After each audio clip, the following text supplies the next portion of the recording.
নমস্কার। লাভা লাভার প্রাকৃতিক সৌন্দর্য কি অপরূপ, একবার গেলে আর বাড়ি ফিরতে চায় না মন।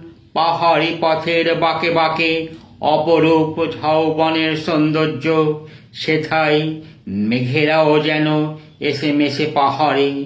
পাহাড়ি ঝর্ণাগুলিও দেখার মতো, সেথায় দেশ বিদেশের কত মানুষের আনাগোনা।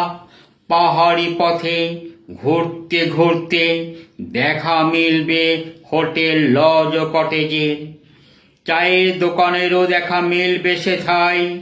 ভোরের সূর্য ওঠার দৃশ্য কি মনোরম। দিন শেষে সন্ধ্যা হতেই লাভা এক মায়াবী রূপ ধারণ করে। সব মিলে পাহাড়ি পথ, প্রাকৃতিক সৌন্দর্য আর ওখানকার মানুষ।